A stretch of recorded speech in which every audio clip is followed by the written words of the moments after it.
एक समय की बात है, भारत की पावन धरती पर कपिलवस्तु नाम का एक सुंदर राज्य था। उस राज्य के राजा थे शुद्धोधन और रानी थी महामाया। उसी महल में जन्म हुआ एक ऐसे बालक का जिसने आगे चलकर पूरी दुनिया को शांति का मार्ग दिखाया। उस बालक का नाम था सिद्धार्थ। राजमहल छोड़ चले सिद्धार्थ, सच की खोज में निकले नाथ।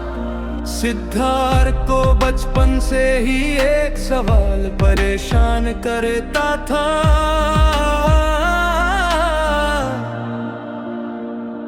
दुनिया में दुख क्यों है? लोग बीमार क्यों होते हैं? बूढ़े क्यों होते हैं? मरते क्यों हैं?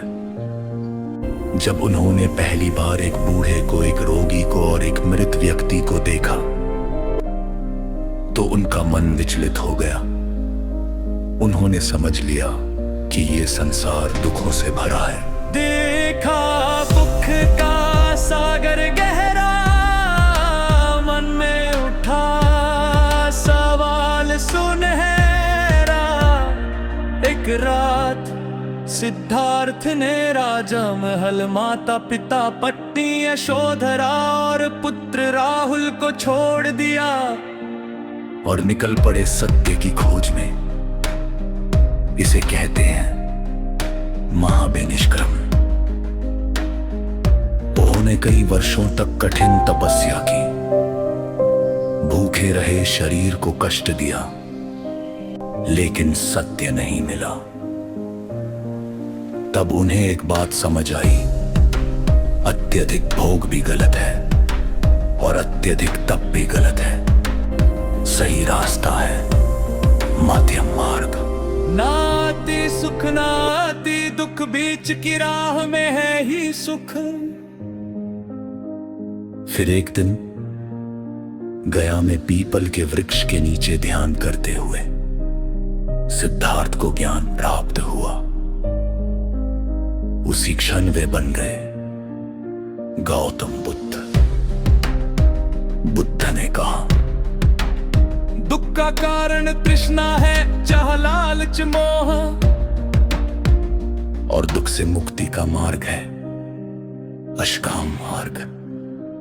सम्यक दृष्टि, सम्यक संकल्प, सम्यक वाणी, सम्यक कर्म, सम्यक आजीविका, सम्यक प्रयास, सम्यक स्मृति, सम्यक समाधि। 8 राह दिखलाई बुद्ध ने। जीवन सच्चा बन जाए तब। बुद्ध ने ना कोई धर्म युद्ध सिखाया, ना किसी से नफरत। उन्होंने सिर्फ एक बात सिखाई, करुणा, प्रेम और अहिंसा। एक बार किसी ने बुद्ध को बहुत अपशब्द कहे, लेकिन बुद्ध शांत रहे, मुस्कुराते रहे। शिष्य ने पूछा, भगवान आपको गुस्सा नहीं आया? बुद्ध बोले, अगर कोई तुम्हें उपहार दो और तुम न लो तो वह उपहार किसका रहेगा? शिष्य बोला, देने वाले का।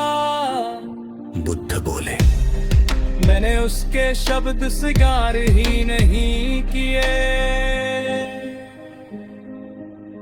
जो अपमान को पी जाए वही सच्चा ज्ञानी कहलाए। बुद्ध कहते थे, 1000 युद्ध जीतने से अच्छा है अपने मन को जीत लेना। आज भी बुद्ध हमें यही सिखाते हैं। शांति बाहर नहीं अंदर है। ध्यान करो, मन को समझो और हर जीव से प्रेम करो। बुद्धं शरणं गच्छामि, धम्मं धम्मं शरणं गच्छामि, संघं शरणं गच्छामि। अगर इस संसार में सच्ची शांति चाहिए तो बुद्ध के रास्ते चलो। कम जाओ, ज्यादा समझो और सबसे प्रेम करो।